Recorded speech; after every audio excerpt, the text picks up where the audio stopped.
Today, I will tell you a story about the moment a mother realizes that love is not always answered with gratitude. A story of a single, seemingly small phone call that cleaved a life in two, separating a mother from her son. When I called to ask when he was getting married, his voice came through the line, cold and distant. "We're already married, Mom. Last week." I froze. It felt as though a hand had closed around my heart, squeezing the air from my lungs. "You're married? How could I not have known?" From the other end of the line, I heard the faint, light laughter of his wife, Vanessa. Then Ethan, my son, spoke in a voice devoid of emotion. "We only invited the people who truly matter." He paused for a beat, then added, with the soft slice of a blade, "You can just send the keys to the beach house in Cape May. And please, don't make a scene." I sat motionless, the phone still in my hand. The sound of the ocean outside roared in my heart. I replied softly, "Yes, I understand." Then I smiled, a very faint smile, and hung up. 3 days later, I left a wedding gift on their doorstep, a gift that would make my daughter-in-law scream, and my son fall into a breathless silence. If you are watching this video, please subscribe to the channel and let me know where you're listening from, because this story is about more than just a phone call. It's about how a mother learned to love her son again, not with tears, but with dignity. This is one of my grandma life stories, where I share the journeys of mothers who find their justice in silence and their peace after the storm. My name is Margaret Hale. I am 68 years old and live in Cape May, New Jersey. I was once a literature teacher. Now I am just an old woman living with my memories and the sound of the waves at my seaside home, the Sandlight Cottage. My husband Daniel and I built that cottage with our own hands. Every summer, we would repaint the porch, mend every plank, and plant every small flower bed. Ethan grew up there. It was where he learned to swim, to read, and to love. After Daniel passed away, I believed that house would be our bond for the rest of our lives. I never imagined that a single sentence from my son could drive a knife straight through my heart. That evening, I sat alone in the kitchen. My tea had gone cold. I stared out at the sea. The wind whipped through the room, scattering the half-read newspapers on the table. Everything was so familiar, yet it felt alien enough to choke me. I opened the old drawer where Daniel used to keep his documents. Inside was a small envelope with his gently slanting handwriting on the front. "When the house brings you heartache, read this." I pulled out the contents. It was a copy of the certificate for the Sandlight Trust, a scholarship fund we had established 3 years prior for students of marine ecology. Legally, the house had already been transferred to the trust. I was merely its appointed caretaker, and upon my death, it would belong entirely to the Cape May Coastal Education Fund's Student Support Program. Daniel had once said, "If this house can help a few more young people learn to live with kindness, I'll know my life wasn't lived in vain." I looked at his words, but my tears did not fall. I only smiled. Perhaps this was his way of reminding me. My son knew nothing of this. To him, the house was merely a prize to be won. To me, it was the soul of my departed husband, and a test to see if my son had truly grown up. I wrote a short note on a small piece of paper, placing it carefully inside a wooden box. "Here are the keys, my son. But remember, some doors once opened offer no way back." I folded it and placed it beside a photograph of Daniel and Ethan from long ago, when he was just 6, holding a paintbrush, his face beaming with a radiant smile. I closed the lid, affixed a stamp, and sent it on its way. The next day I went out to the sea. The waves crashed violently, the wind lashing salty spray against my face. I gazed into the distance and told myself, "Your wedding gift is not the key, son, but the lesson you are now forced to learn, the lesson of gratitude." I knew that in just 3 days, when they opened that box, the real storm would begin. There would be no need for shouting, no need for revenge. I would simply let the truth deliver its own justice. I whispered to myself, my voice calm but firm, "They think I am weak, But I taught literature, and I know that in every story, the one who remains silent is not always the one who loses. The late afternoon light slanted across the porch. The cottage stood just as it always had, peaceful, as if it had never known a wound.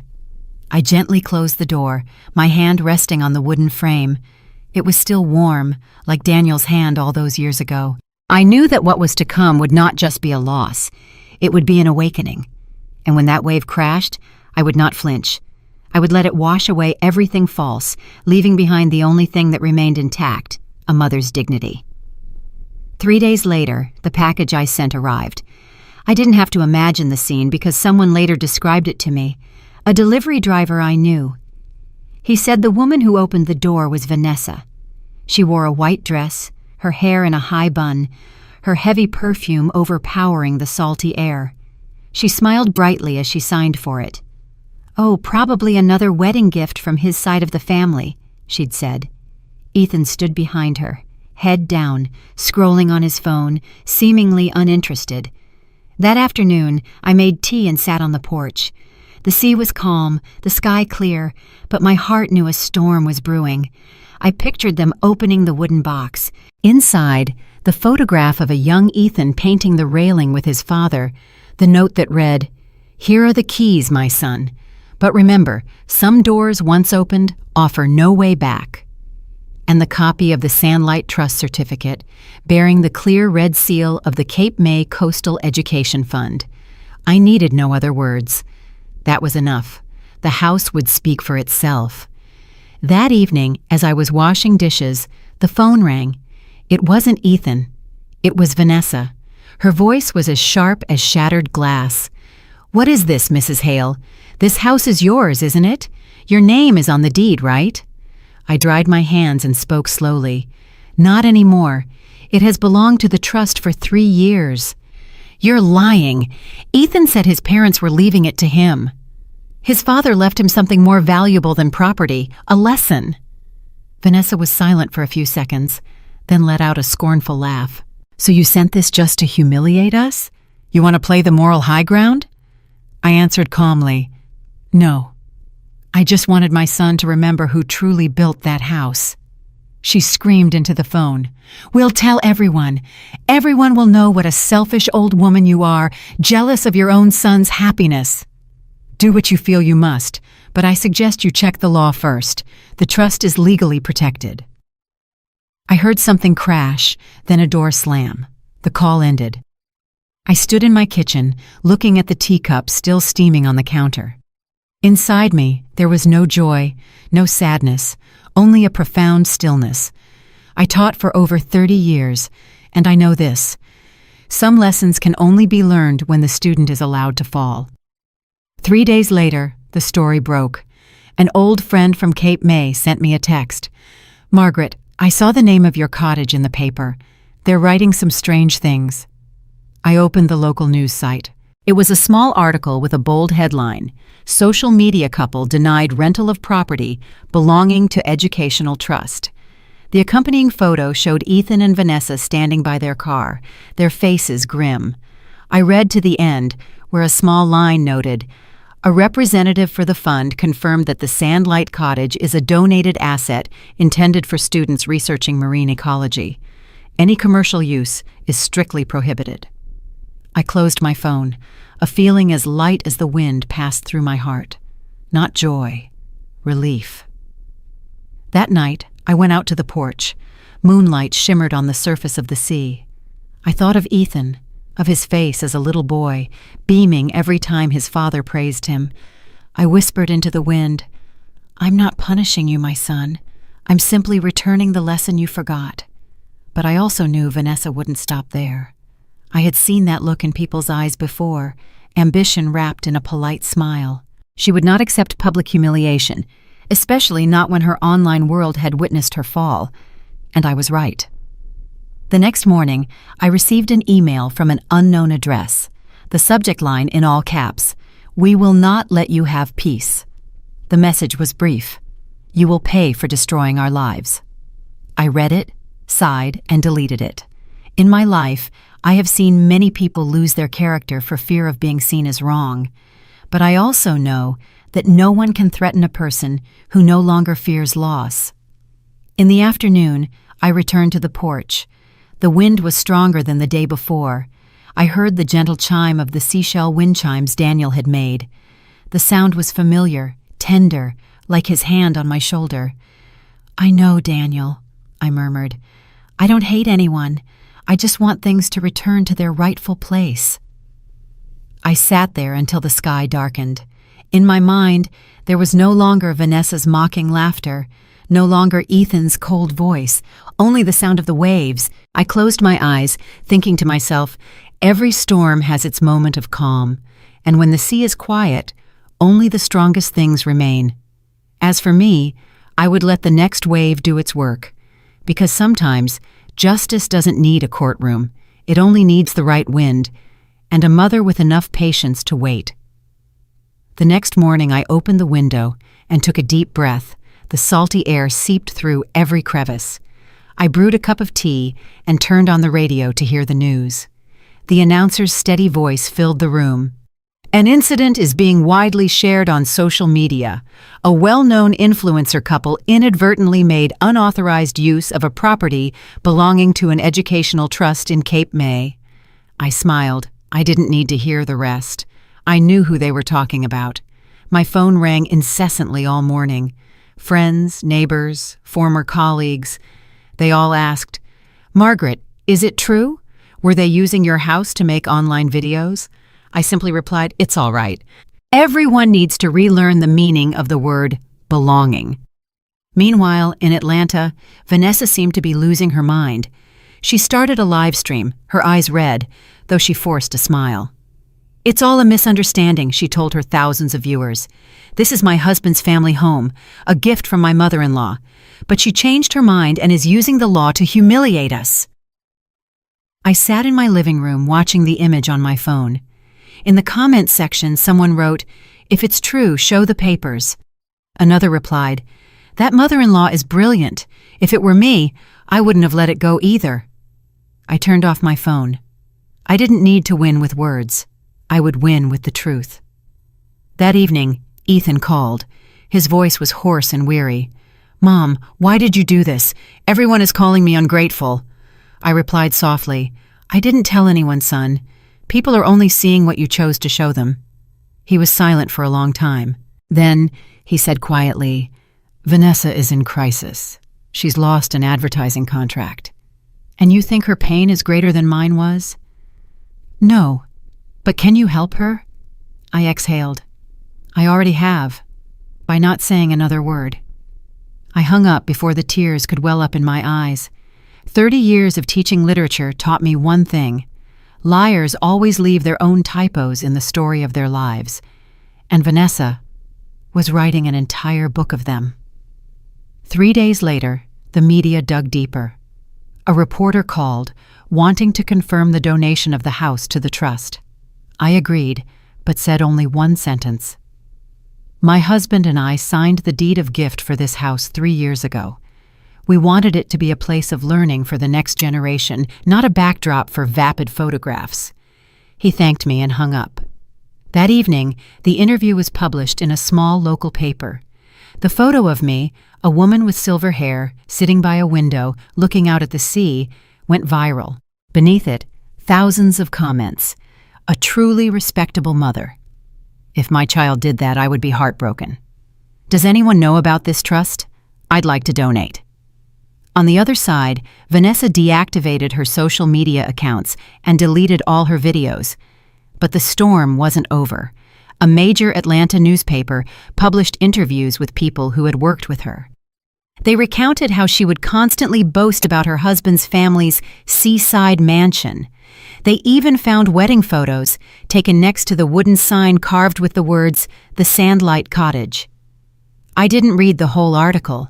I didn't want to see anyone else humiliated. But deep inside, something had closed, like a door shutting after a fierce gust of wind.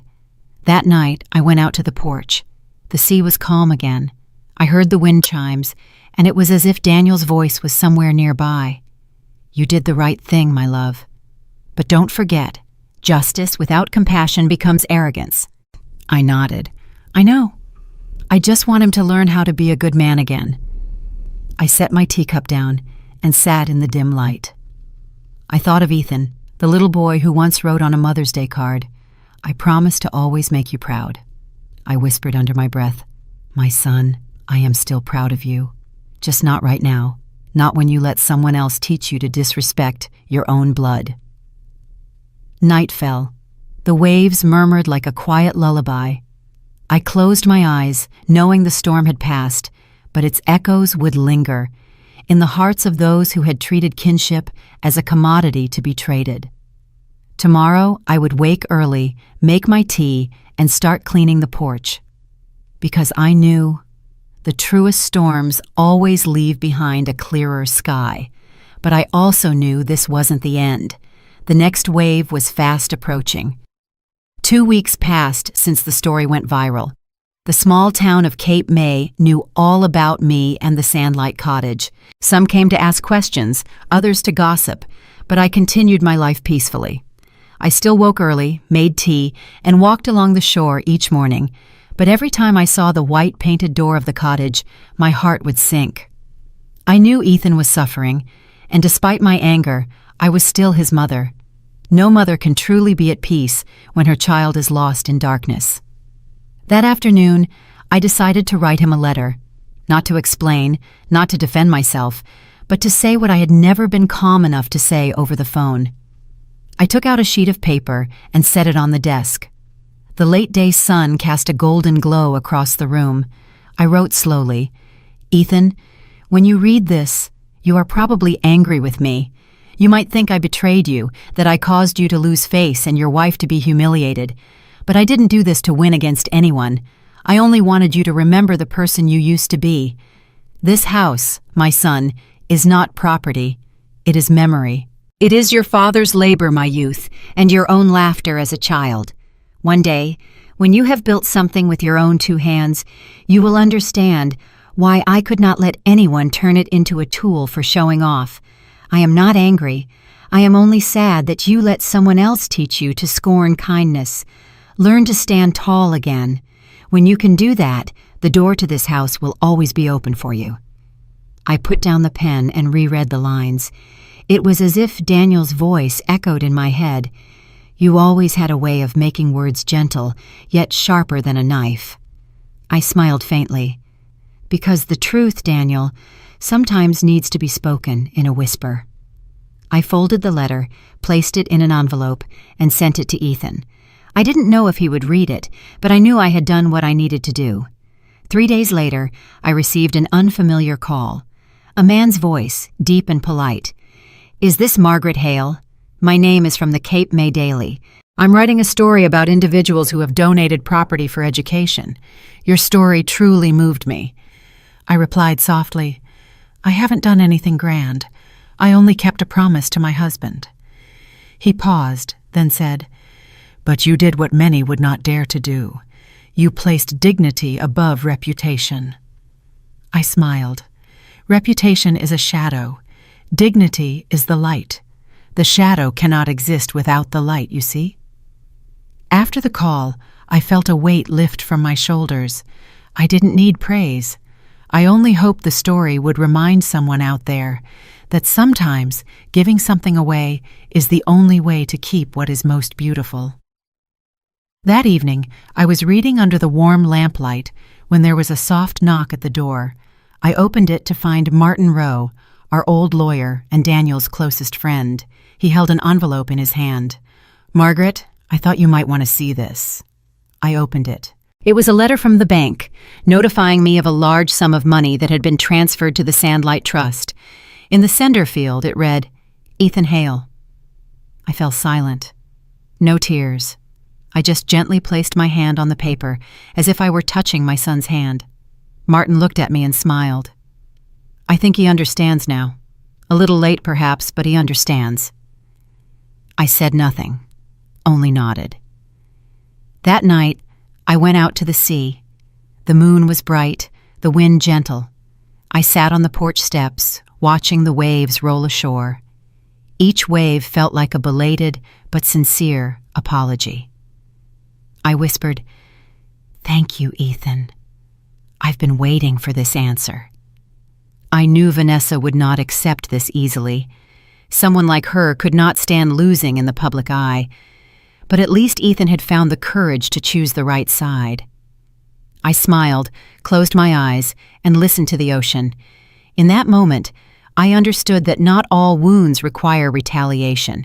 Some wounds only needs to be seen to be healed. And sometimes justice isn't about winning.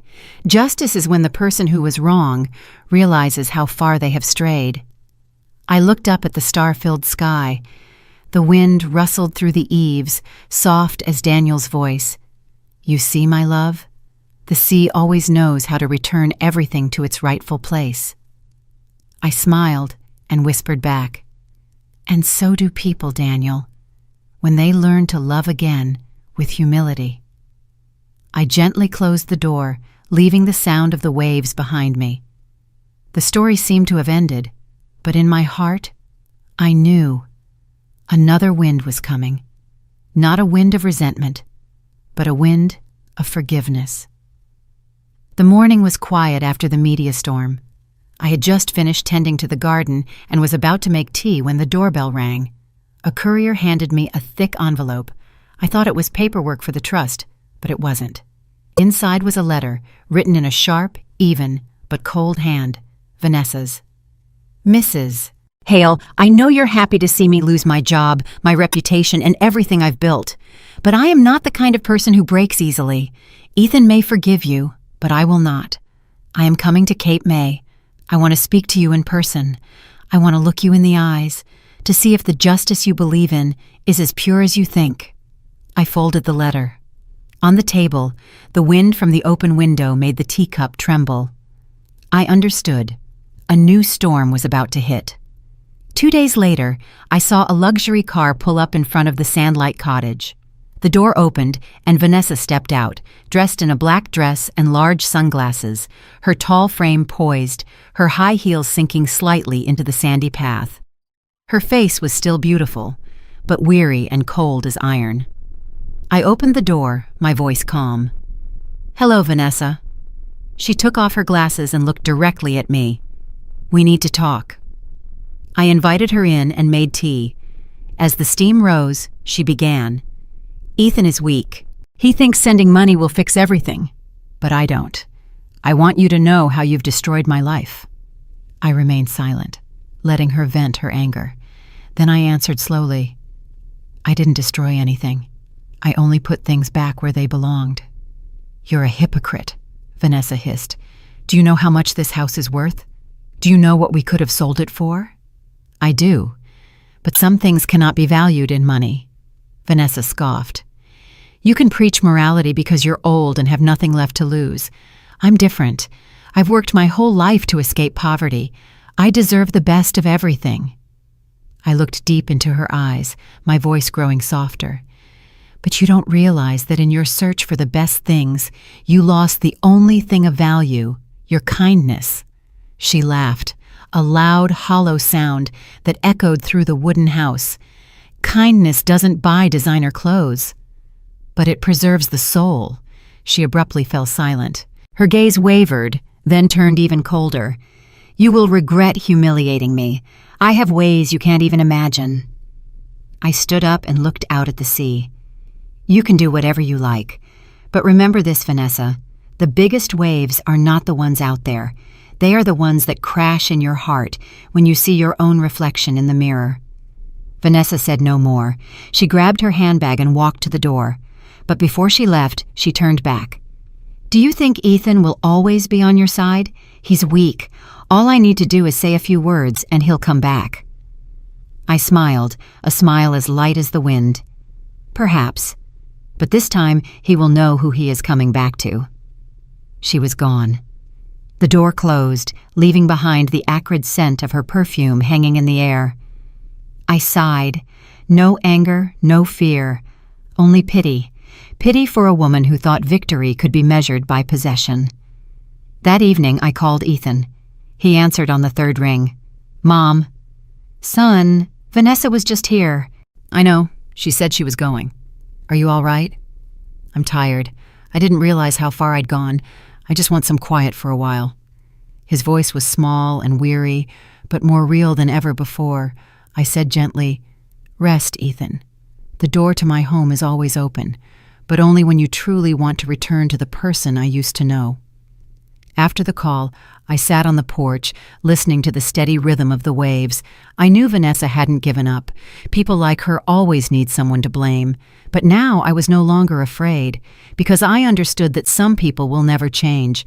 They cannot be defeated with anger, only with the quiet calm of someone they cannot break. Night fell, and the moon began its slow descent toward the sea. I watched its reflection and said softly, "You see, Daniel? I don't have to fight anyone. I just need to keep my own heart still. The waves will know where to stop." And I knew the wind from Atlanta had not yet died down. But this time, I was ready for it, not with defiance, but with the strength of someone who has learned to forgive, but not forget. A week after our meeting, life in Cape May returned to its normal rhythm.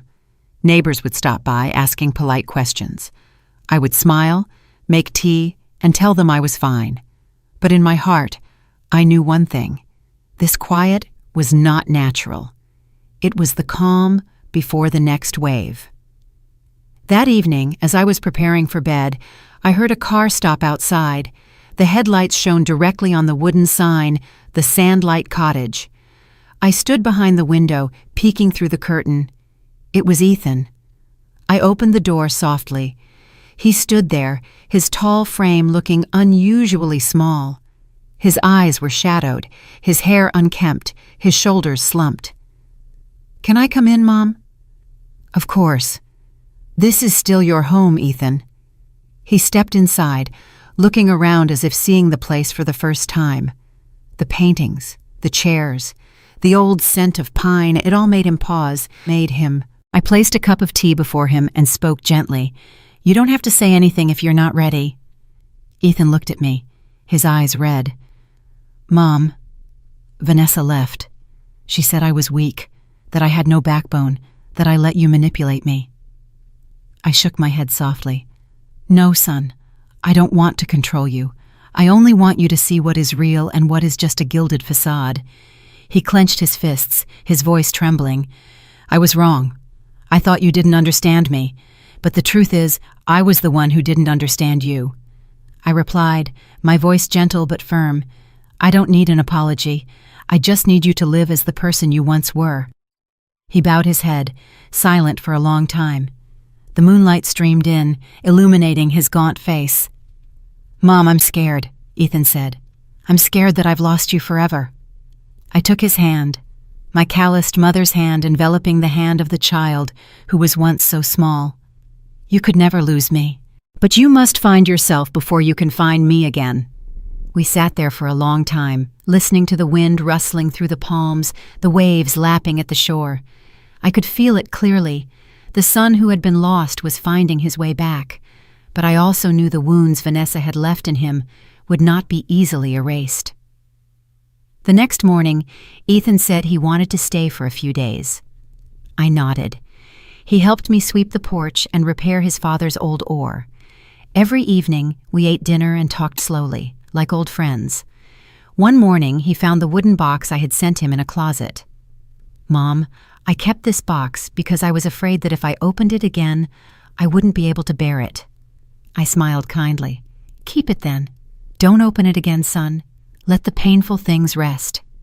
But just as I thought the waves had calmed, the phone rang. A strange woman's voice, soft, but with a familiar, chilling edge. "Mrs. Hale, I'm a reporter from the Atlanta Voice. I've been informed that someone is accusing you of fraud in the donation of your home." I paused, but my voice remained steady. "Fraud? I'm afraid you've been misinformed. The accuser claims the donation papers were signed after your husband's death, and that you used the foundation's name as a tax evasion scheme." I closed my eyes. I knew instantly who was behind this. "Her name is Vanessa Clark, isn't it?" "Yes, you know her?" I gave a small laugh. "She used to be my daughter-in-law, and I suppose she still hasn't learned her lesson." After the call, I put the phone down. Ethan was at the dining table, watching me with a worried expression. It was Vanessa, wasn't it, Mom? I nodded. She is clinging to the past because she cannot bear the present. He gritted his teeth. I'll go see her. I have to put a stop to this. I placed a hand on his shoulder. No, son. She will stop on her own when she realizes she is only talking to the wind. That evening, I sat down to write in my journal. I wrote a single line. Justice does not need to be proven. It only needs time to be seen.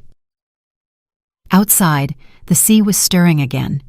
The sound of the waves was like a penitent voice, like Daniel whispering in the wind. You're doing the right thing, Margaret. Don't be afraid. What is real will stand. What is false will be washed away. I smiled softly. I once thought I was weak, but now I understood. A mother's greatest strength lies not in protecting her child, but in teaching him how to protect what is right. A new storm was coming, and I knew this one would be fiercer. But I also knew I was no longer a woman who feared the waves. I was someone who understood the rhythm of the sea, and I would let the sea speak for me one last time. That morning, the sky was a heavy, bruised gray, the clouds hanging low, heralding something to come. I had just poured a cup of coffee when the doorbell rang, rapid and urgent. Ethan opened it. It was Martin Rowe, our old lawyer, the family's loyal friend. He held a thick file, his face grim. Margaret, I'm afraid this wind is no longer a gentle one. I invited him in, my voice still calm. Vanessa has filed another suit, hasn't she? Martin nodded. She has. She's accusing you of using the trust as a tax shelter. The Atlanta Voice has already run the story, but I believe we'll be fine. Your papers are perfectly legal, and I have the originals from when Daniel was still with us. Ethan stood motionless, his fists clenched. I placed a hand on his shoulder. Don't worry. Liars are always afraid of the light, my son. That afternoon, I drove to Martin's office in downtown Cape May. The sea was choppy, waves crashing against the rocks. I parked by the road and looked out at the horizon. The clouds had gathered into thick, dark masses.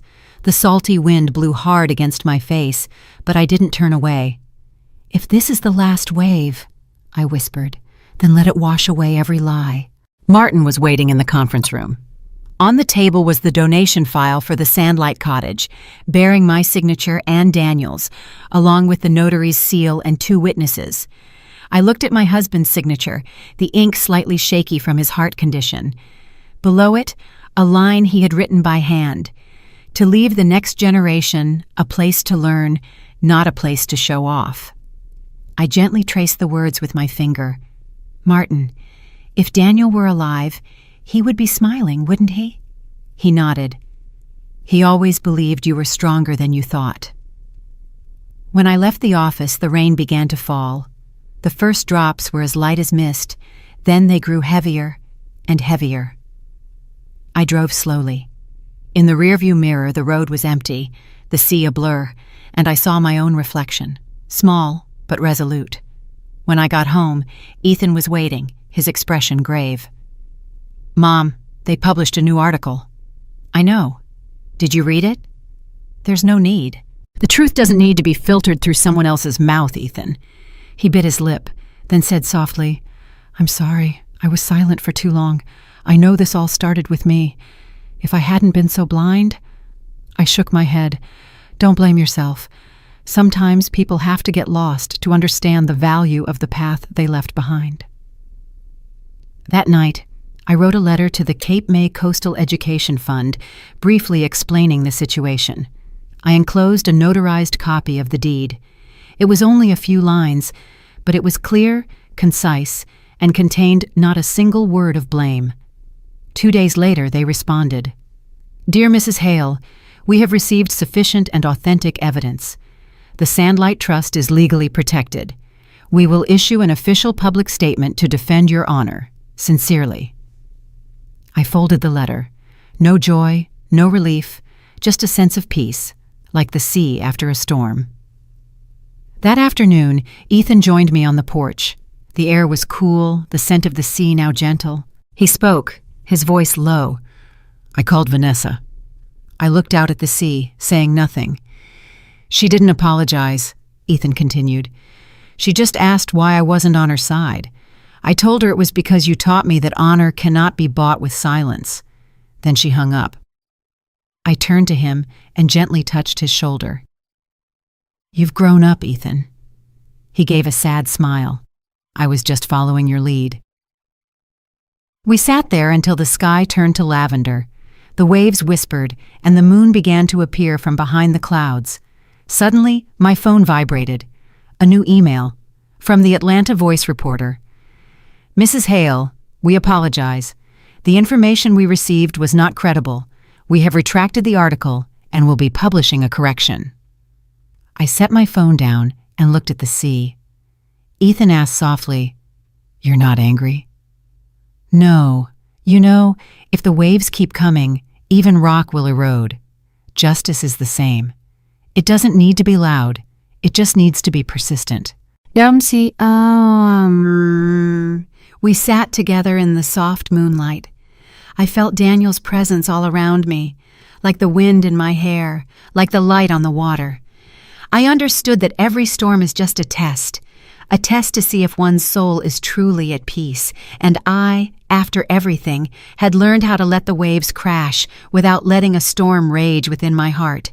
But I also knew this was not the end, because the tide, once it recedes, is always preparing for its next surge, and this time that wave would not come from the outside, but from within Ethan's own heart. In the days that followed, Cape May returned to its quiet rhythm. But I knew another wave was building, not from the sea, but within Ethan's heart. He became more withdrawn, speaking less, often sitting on the porch staring into the distance. One evening, as the sea wind blew strong, I heard him ask quietly, Mom, I used to think if I just stayed silent, everything would pass. But I was wrong. My silence allowed the wrong to grow. I looked at my grown son, his eyes deep and wet like the sea after rain. Ethan, justice doesn't need to be shouted. It just needs someone to keep it alive through their actions. He nodded. I'm going to do the right thing, not just for you, but for me. The next morning, he left early. I didn't ask where he was going. I knew that some journeys must be walked alone. Late that afternoon, my phone rang. It was Ethan. Mom, I met with Vanessa. My heart sank for a moment. Where are you, son? In Atlanta. She's trying to negotiate with the press to salvage her reputation. I came to end things. I was silent, listening to the wind on his end of the line. Ethan continued, his voice calm but resolute. I told her that if she continues to lie or even mentions you again, I will release every text message, every piece of evidence. I don't want to hurt anyone, but I will not let anyone hurt you anymore. I closed my eyes, feeling something break open inside me. Not out of triumph, but because for the first time, Ethan spoke like a true man. No longer just my son, but a defender of his own integrity. He flew back to Cape May that night. When he walked into the house, he said nothing, just placed his phone on the table. On it was a recording of his conversation with Vanessa. Her voice was trembling, a mix of anger and fear. You're so cruel, Ethan. Are you going to destroy everything I have? No, Ethan's voice replied calmly. You've already destroyed it yourself. I didn't listen to the end. I turned it off. I said softly, That's enough, son. I don't need proof. I just need to know you've come home. Ethan sat down and looked at me. You know, Mom, when I looked into her eyes, I saw a reflection of my former self. Someone who always tried to prove they were right by making others wrong. And what did you learn? I asked. He smiled faintly. That sometimes, winning isn't about making someone kneel. It's about making them see themselves. I nodded, a strange warmth rising in my eyes. Daniel must be smiling somewhere. A few days later, the Sandlight Cottage was officially listed as one of New Jersey's protected educational heritage sites. The article featured a photo of Ethan and me standing before the white wooden house, sunlight filtering through the palms. The caption was short. A mother taught her son a lesson about true value, not with words, but with action. When I read that, Ethan placed a hand on my shoulder and said quietly, Mom, it doesn't matter if the whole world reads that lesson. What matters is that I finally understood it. I looked out at the sea. The sky was clear, the waves as gentle as breathing. I replied softly, "I didn't teach you, Ethan. I just handed you back the mirror you had shattered." We sat in silence. The seashell wind chimes Daniel had made tinkled, each note clear and pure. Then Ethan spoke, his voice low. "I bought a ticket to San Francisco. They offered me a position on a marine environment project. I want to go, Mom. I want to truly start over." I smiled. "Go. Don't look back. But remember, your roots are here, in this house, and in my heart." He held me for a long time. I could feel his heartbeat sync with the rhythm of the waves, a rare kind of peace, as if all the storms had finally ceased. That night I wrote in my journal, "When a person understands that justice needs no applause, only self-respect, that is the moment they truly grow up." I put down my pen and closed the book. The night breeze carried the scent of the sea. I looked out at the porch, where moonlight fell on the empty wooden chair beside mine, the one where Daniel used to sit, where I believe he still watches silently. And I knew, for the first time in years, the sea was truly calm, not because the waves had stopped, but because my heart and my sons had finally learned how to listen. The next morning, Ethan left Cape May. He pulled his suitcase down the porch steps, the early sun catching dust motes in the air like flecks of gold. I walked him to the gate, the wind carrying a scent of salt that was both familiar and poignant. "Mom, I'll write often," he said, his smile as gentle as it was in his childhood. I nodded. "I don't need letters. I just need to know you are living with kindness." He hugged me, then turned and walked away. I stood there, watching his silhouette shrink along the coastal road. Each step he took was a step away from his mistakes, and I knew, this time, he had truly grown. The gate closed. The waves continued their steady rhythm. I went back inside and opened the old bookcase. On the bottom shelf was a worn, brown, leather-bound book, Daniel's journal. I had never had the courage to open it since the day he died. Today, I did. On the first page, in his familiar script, "Margaret, my love, if you are reading this, it means I am gone. I did not leave you wealth, only the belief that you will use your life to teach Ethan what I did not have time to.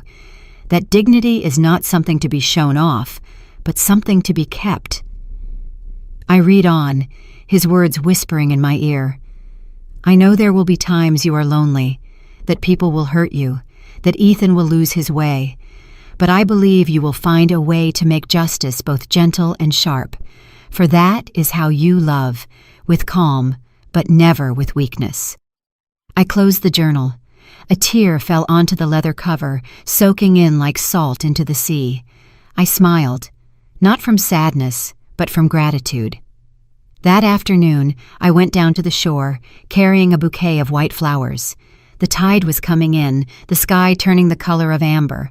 I tossed the petals into the sea one by one, each one a farewell. "Do you see, Daniel? Ethan understands now. He has learned to be the man you always hoped he would become." The wind answered, a touch as light as a caress on my hair. I sat down, my eyes following the last petal as it dissolved into the waves. I thought of everything that had happened, that phone call, the tears, the harsh words, the sleepless nights. It was all now just a distant echo. And I realized perhaps I had been healed too, not by time, but by daring to face what had seemed unforgivable. The sun sank lower. The sunset, red as wine, spilled across the water. I stood, brushed the sand from my dress, and looked back at the small wooden house. The light from the window shone out, warm and yellow, like Daniel's eyes watching me from the past. On the table, the morning paper was still there. The front page featured a picture of the Sandlight Cottage with a small but meaningful headline, "The House of Justice and of Grace." I read it slowly, then smiled. Justice, grace.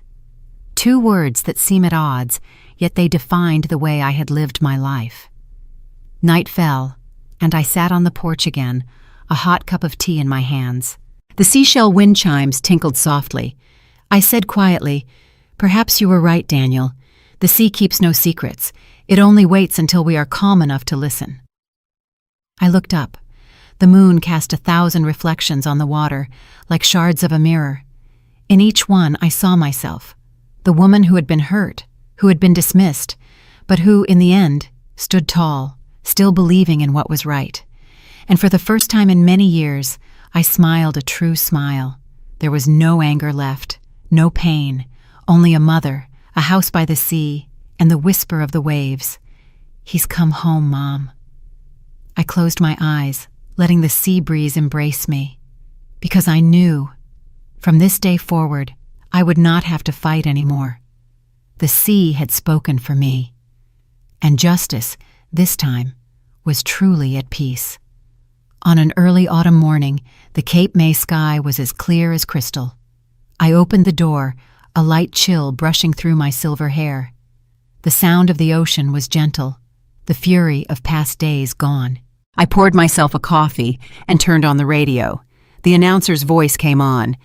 "Today, the Cape May Coastal Education Fund will hold a rededication ceremony for the Sandlight Cottage, which will now serve as a research and environmental experience center for students across the state." I paused. My heart beat faster, a mix of nostalgia and warmth. After all the storms, the house had finally returned to its true purpose. Around noon, Martin Rowe called. "Margaret, are you free today? They've invited you to speak at the ceremony." I smiled, my voice calm but soft. "I think people have heard quite enough from me, Martin. Today, let the house speak for itself." He chuckled. "That's a line only you could come up with." I did go that afternoon, but I stood in the distance. I didn't climb the podium or seek the spotlight. I simply stood at the back, watching the young students walk in, notebooks in hand, their eyes full of curiosity and excitement. A young woman with her hair in a neat bun saw me and ran over. "You're Mrs. Hale, aren't you?" "Yes, I am, and you are?" "I'm Eliza, an ecology student. I'm so happy to be learning here today. I just wanted to say, thank you." I smiled and placed a hand on her shoulder. "Thank you, dear. But if you want to thank someone, thank the sea. It was the sea that taught me that nothing truly belongs to any one person forever." Eliza looked at me, surprised. "I guess the sea teaches us many things." "It does, my dear. It teaches us how to let go and how to return." She smiled, bowed her head, and ran off to join her friends. I stood there, watching those children. Their bright faces, their eager steps. They didn't know the history of this place, and I preferred it that way, because true justice, once served, needs no retelling. The wind rustled through the palms, making the chimes on the porch sing. That sound carried memories. It carried Daniel, and it carried all the years I had weathered, the storms, the tears, and the forgiveness. That evening, after everyone had left, I remained. The moonlight spilled onto the sea like a silver cloth. I sat on the steps, my teacup still warm. I spoke softly, my voice as light as the wind. "Do you see, Daniel? This place finally belongs to the light. No more arguments, no more greed, just children and knowledge."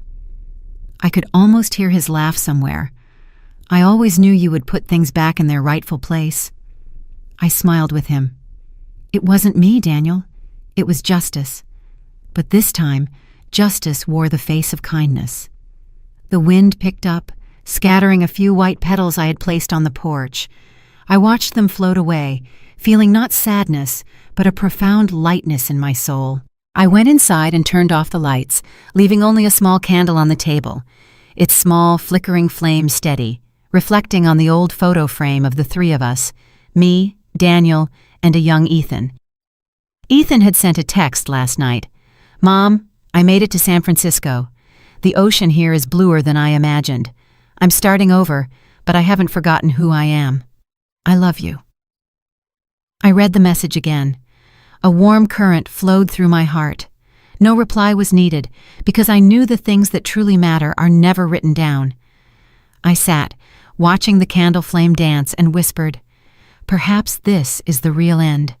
Not the end of a story, but the end of the hurt." Outside, the sea continued its eternal song, gentle, deep, and free of judgment. I closed my eyes and breathed in the scent of salt and wind. In that moment, I understood. Justice isn't about punishment. It's when everything, finally, is returned to the place where it was always meant to be. And just like that, I smiled. The Sandlight Cottage, once a symbol of betrayal, had now become a testament to faith, to peace, and to a mother who chose to love with silence. I closed my eyes. The waves crashed. The wind sang, and I knew from now on I had nothing more to say. The sea would tell the rest of the story in its own whisper. A month passed after the rededication ceremony. The sea remained kind. The little house, the Sandlight Cottage, was now filled with the laughter of young people, the lectures of students, and the sound of a guitar played on nights when they camped on the beach. I no longer woke with that old feeling of emptiness. Every morning when I opened my door, I heard the sound of life, real, pure, and peaceful. I still made my tea, sat on the porch, and looked toward the horizon where the sun rose from the ocean like a new promise. Ethan wrote every week. "Mom, I'm living near the San Francisco harbor. I rented a small apartment, planted a few flowers, and I'm learning to cook. You would laugh if you saw me struggling with the rice cooker. But I'm relearning how to live slowly, how to listen, how to trust. You once said, 'He who can hear the waves in his own heart will no longer fear the storm.' I finally understand." I read his letters, my hands trembling slightly. Those simple, honest words were the greatest reward of my life. That afternoon, Martin stopped by. He brought a framed certificate with him. "This is the official decree, Margaret. The Sandlight Trust has been recognized as a community marine educational heritage site. Your cottage is now a part of Cape May's history." I smiled softly. Daniel would have liked that. He used to say, "A house only truly lives when it belongs to more than one person." Martin looked at me and nodded. "And you made that happen." I was silent. My eyes gazed out the window, where the wind blew a few small petals across the table. I spoke slowly. "Martin, do you believe that those who have passed on still watch over us?" "I do, Margaret. They just watch over us with the wind." I smiled. "Perhaps you're right, because every time the wind blows across the porch, I hear Daniel call my name, so softly but so clearly." That night, I went down to the sea alone. The moonlight illuminated the sandy path. I carried a small oil lamp, its flickering flame lighting my way to the water's edge. I spoke, as softly as a breath. "Daniel, I've kept my promise. Our house is no longer a place of conflict, but a place of learning, of forgiveness. And Ethan, he has finally become the man you always believed he would be." The wind blew gently, making the flame dip, but it did not go out. I smiled. "You see, just like me, so many times I thought I would be extinguished, but I am still burning." I stood there for a long, long time, listening to the waves, the wind, my own heart. Everything within me was quiet, a quiet I once thought was only found in those who had given up. But no, now I understood. Quiet is not surrender. It is the result of having walked through every storm and still remaining standing. When I returned, the seashell wind chimes sang again. That sound, which once made me feel so lonely, now filled me with warmth. It reminded me that every ending can be a beginning if you learn to listen with a heart that no longer fears the wind. I stopped at the door and whispered, "Goodbye, Daniel. Thank you for leaving me a legacy. Not the house, but your faith in me." I stepped inside and closed the door. The moonlight remained outside, shimmering on the sea like a ribbon of light. In the small wooden cottage, I lit the candle on the table. For the first time, I did not light it for the departed, but for myself, for the woman who had learned that strength lies not in resistance, but in knowing when to be still. I sat down, opened my journal, and wrote one final line. The sea taught me, true justice is not about who is right and who is wrong. It is when each person can look at themselves and still manage to smile. I closed the book and turned off the light. The darkness was enveloping, but not frightening. I knew that outside, The wind was still singing. And somewhere, Daniel was smiling, while Ethan was looking toward a new dawn. Because every life, no matter how far it strays, must eventually return to the sea, the beginning and the end of all forgiveness. The next morning, I woke earlier than usual. Dawn's light streamed through the window, touching my hand as it held my teacup. The scent of salt mixed with the white flowers from the porch. The sea still whispered, as if no storm had ever passed. I stepped onto the lawn and looked toward the students packing up their research equipment. Their cheers and laughter echoed like the cottage's own heartbeat. The Sandlight Cottage was alive again, no longer a family's memory, but the starting point for so many new dreams.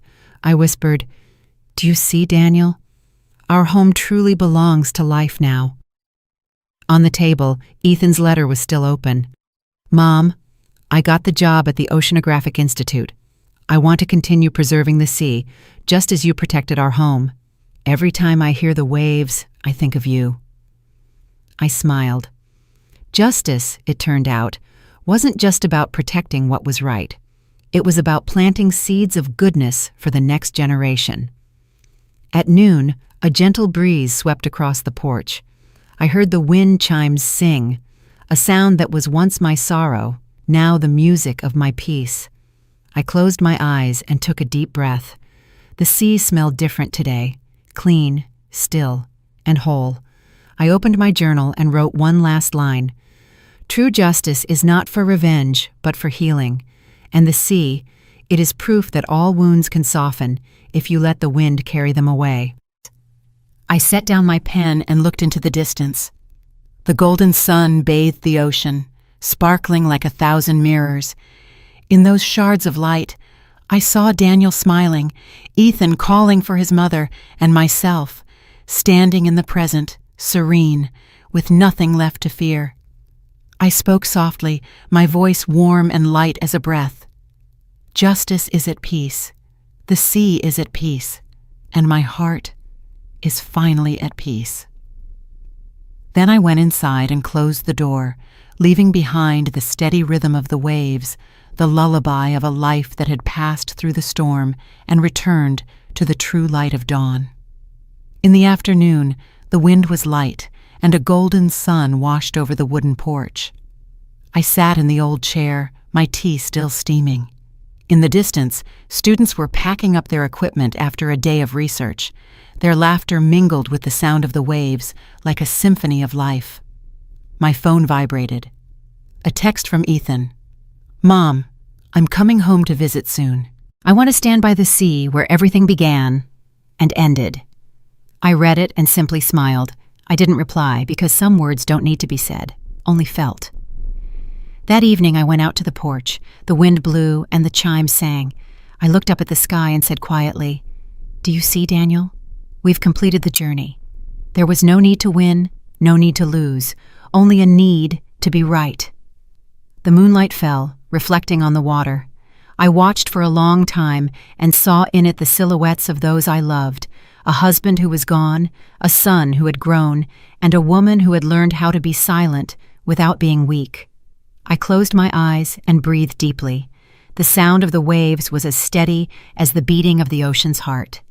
In that moment, I understood. Happiness isn't having everything. It's no longer being afraid to lose anything. And when I opened my eyes, the sea was still, just as my heart, at long last, was still. That morning, Cape May was draped in a light fog. I was watering flowers on the porch when a car pulled up. Ethan stepped out, a white shirt, a gentle smile, and a new light in his eyes. "Mom, I'm home." I nodded, my heart fluttering, but my lips remained calm. "I knew you would be." We walked along the shore together. The waves were gentle, the wet sand soft beneath our feet. Ethan spoke, his voice deep and sure. "Mom, I understand now why you were silent. At first I thought it was cold, then I thought it was strong. Now, I see that it was beautiful." I smiled. Silence isn't for avoiding things. It's for listening to what is right. Ethan bent down, picked up a pebble, and skipped it across the water. The waves took it, then washed it back ashore. Just like you, isn't it? You give, and then you receive. I turned to him, my gaze softening. No, Ethan, I didn't take anything back. I only watched as everything returned to its rightful place. We stood in silence, listening to the sea. Nothing more was said, but my heart felt light. This, perhaps, was the moment I had been waiting for, when my son could bow before the truth without feeling shame. That afternoon, Ethan helped me mend the wooden fence.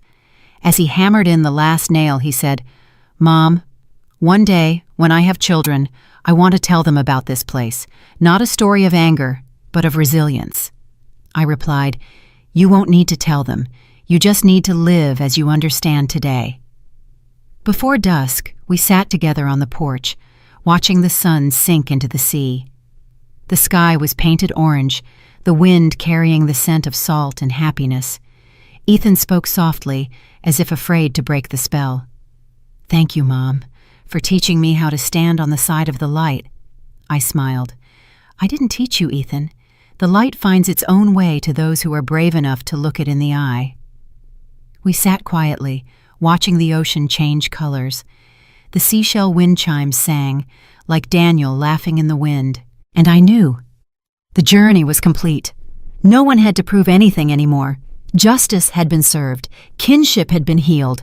All that remained was the sea, the sun, and a quiet smile between two generations, where justice and love met in silence. The next morning, the sky was a startling clear blue. The waves were as gentle as if they were sleeping, the wind barely rustling the palms. I woke early, made tea, and stepped onto the porch. Ethan was already there, a coffee cup in his hands, his eyes on the sea. "Mom, I'm leaving tomorrow morning," he said, his voice low and steady. I nodded. "The sea has taught you what you needed to learn. Now it's time for you to set sail and carry that lesson elsewhere." He looked at me, his gaze no longer hesitant. "Mom, do you ever have regrets?" I smiled. "No, regret only makes you stand still. Forgiveness is what helps you move forward." The wind blew past. The seashell chimes rang with a clear, bright sound. Ethan looked up and smiled faintly. "Dad is still here, isn't he?" "Yes, your father never left. He just became quiet, like the sea." We sat in silence, watching the sun climb over the horizon. The golden light spread across the water, reflecting in the wooden window panes. The little cottage seemed to be wrapped in a new warmth, the light of peace, of forgiveness, of a justice that was no longer sharp and cold. Ethan stood up and hugged me tightly. "Mom, I promise I will live as you have lived, silent when needed, firm when right, and kind, even in the face of betrayal." I nodded softly. "That is all I ask, my son." He turned and walked out the gate. I stood watching, not crying. My heart was as calm as the sea this morning, because I knew this journey had come full circle. I went back to the porch, opened my journal, and wrote the final lines. "Justice is not punishment. It is when one is brave enough to choose kindness, even after being wounded." I closed the book and placed it on the table next to the old photograph. Light streamed through the window, illuminating the frame of 3 people, me, Daniel, and Ethan. 3 lives that had passed through the storm to find the simplest thing of all, peace. I went out to the porch and took a deep breath. The sea sparkled, as if it were smiling, and I knew this story no longer belonged to me. It belonged to everyone who has ever been hurt, ever been dismissed, ever walked silently through a storm, and still chose to rise with kindness. The sea lapped gently at the shore. The wind sang like a final farewell. I smiled and closed my eyes. Justice had spoken, with light, with the sea, and with the heart of a mother who was no longer afraid. Use arrow up and arrow down to select a turn, enter to jump to it, and escape to return to the chat.